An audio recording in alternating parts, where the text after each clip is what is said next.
Oh, we've got a fun one today, folks. I'm sure I'm in focus. We're doing this in one take. I've got my coffee. I've got my Nebraska and Husker hat on. You all don't know what any of that means.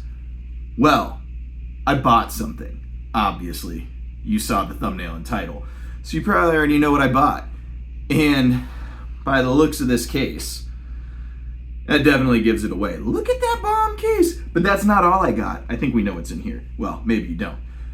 We also bought some other things that we're going to show off today. But let's start out with what's in the case. Oh, we bought a Nebraska Balisong. We got a JK Litetech. And I got it in the red because I grew up in Nebraska. And I watched the Cornhuskers quite a bit, and I'm going to be going back at the end of October for a game, and I thought it would be fun to have a red Balisong. But that's not all. No. What did I need to have to go with the red Balisong? Well, I needed a red pendant. That's right. I bought the pendant too, but that's not it. I also needed the King's Fist. So I bought the Litetech package. Is this the thumbnail?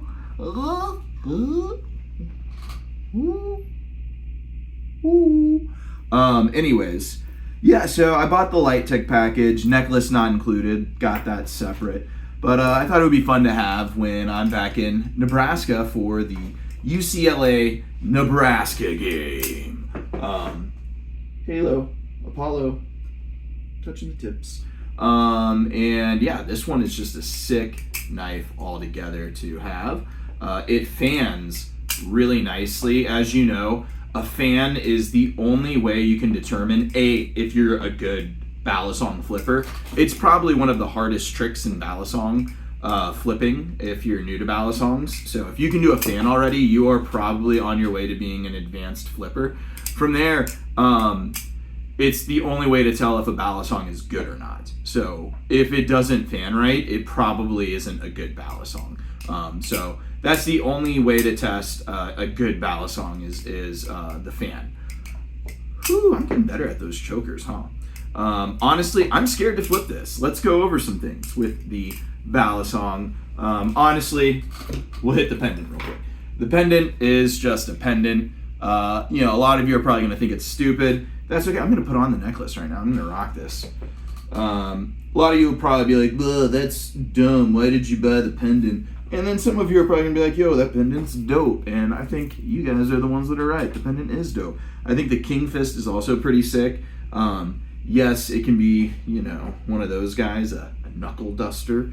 But it can also be used as a bottle opener. So it's multi-purpose. And I also realized you can fit a hex bit in there, but it does get stuck. So be careful doing that. All right, the Litetech. I believe this is a V2. The Litetech's been out for a while, and honestly, maybe this looks a little familiar. Where have I seen this before? Oh yeah, that's right. The Benchmade Necron pretty much ripped this off, if you ask me, because Litetech has been around before the Necron. There's actually some videos on the Litetech going back 2 years ago. So Litetech isn't a brand new balisong, but I believe this is the V2, so it's kind of a redesign. What he redid, I couldn't tell you because it looks the same to me. But yeah, the Necron I think is the inferior version of what this is. I think this is what the Necron should have been. And Benchmade just totally missed the mark on every single level, which we don't really need to go much more into that than, yeah. So, Litetech, it's got titanium liners. So that's the inside metal is titanium. Then on the outside, the scales are G10, and I got the red G10, obviously, with the black washed blade. And then these are actually titanium little ends at the handle. So a few different parts. And then there's also these G10 spacers. So lots of parts going on in this. 3 screws per handle side. to take those in and or out. I haven't disassembled this, but I get the feeling it's relatively straightforward to disassemble. Maybe I'm stupid for thinking that. We're not going to do it right now. One thing I will say, which is a negative, is that these are T10. I hate T10, first off. But second off, they stripped pretty easily. And I was being very careful. I don't know if it's because they're black washed or what, but I hit JK up to see if I can order some more. And we'll, see if that can be fixed. But yeah, the T10s on these are really shallow.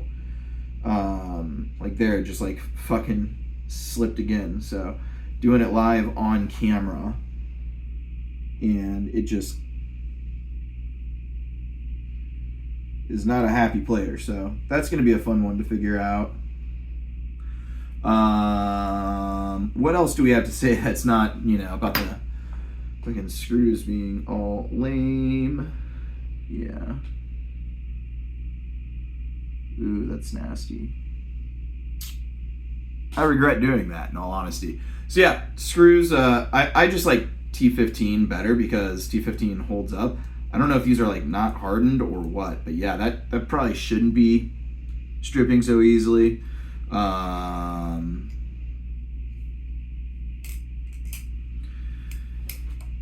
could have been dangerous. Yeah, it's extremely sharp. One of the things you're going to notice is that the edge actually doesn't start until up here. So you could do chaplains on the blade side.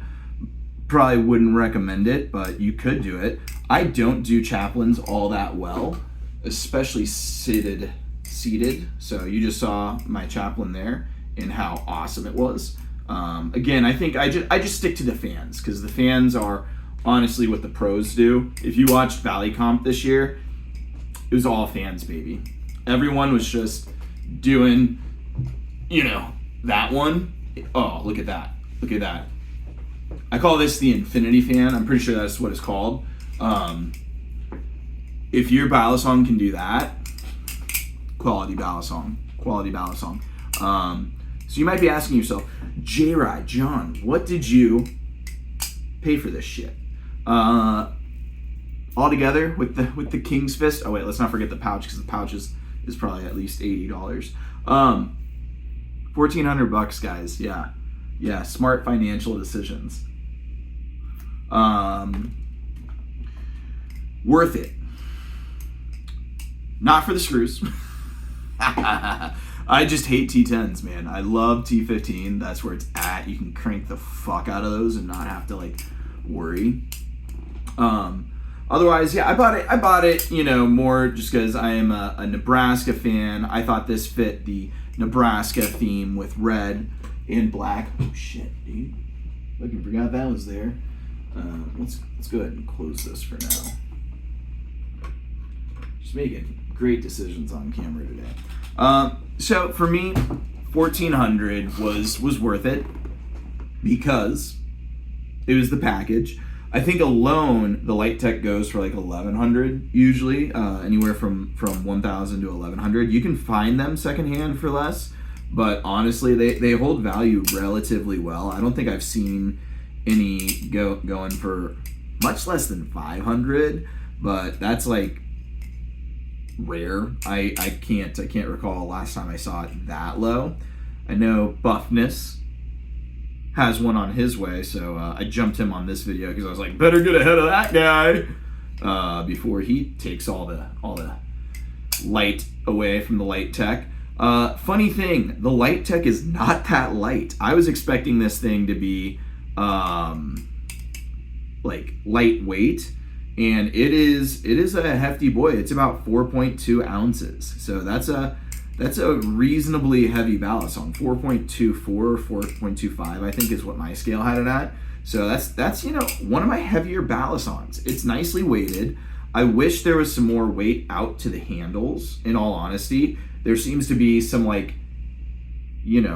weight here being carried or something. Again, I'm so good at flipping that it's just hard for me to put to words what's happening when when I'm having my experience.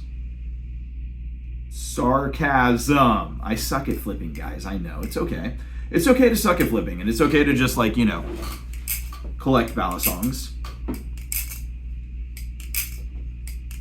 I was in a live stream in Balisong Flipping's live stream the other night, and he told me that I am advanced, and I'm advanced at spending money, which would be accurate. I'm not an advanced flipper, but I think with the collection of balisongs I have, I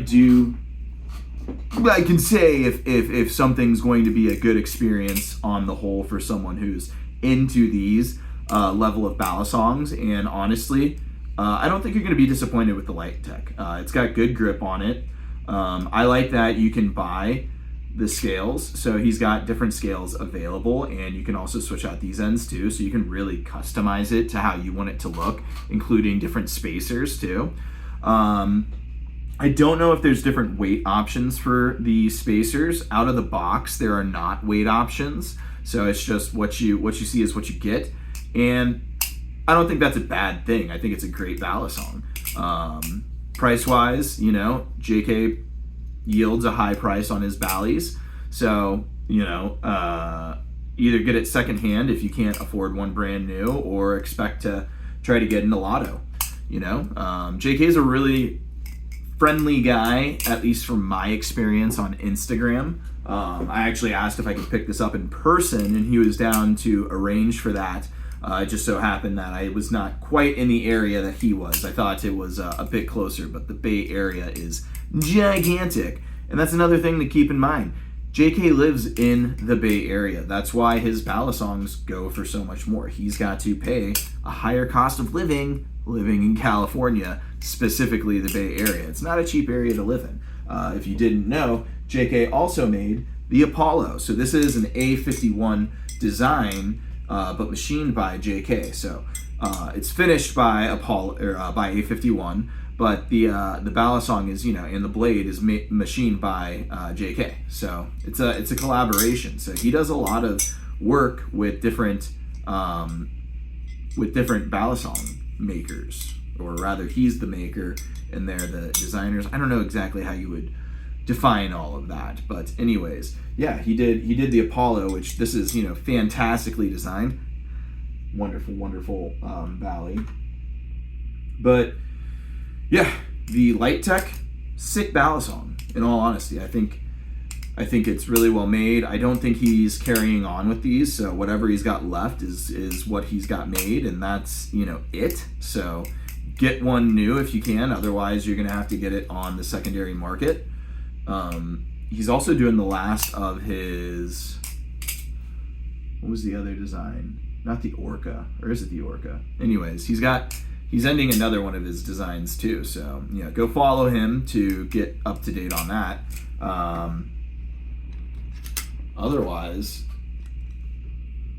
I've got 2 outposts, which is crazy. I acquired outpost number 1, which was just an interesting opportunity I found on Reddit Knife Swap. So figured I should get the JK outpost number 1, as well as having one of the later outposts, which I think is a pretty sick knife. This one's got a zirconium clip and backspacer. So, I don't know. JK is probably, now that we're nearing the end of this video and it's just us, JK is probably the best balisong maker there is, ever. I don't think there's a better balisong maker out there. So that's why he can charge what he charges, because he's the best. He's the best, guys. He's the best. Being sarcastic. He is very, very good, though. He's one of the best, in all honesty. So that's what you can do when you are one of the best balisong makers there is. All right, cool. Go buy shit. Spend money. Be irresponsible. The economy is great. It's up. Jobs are soaring. Have a great day.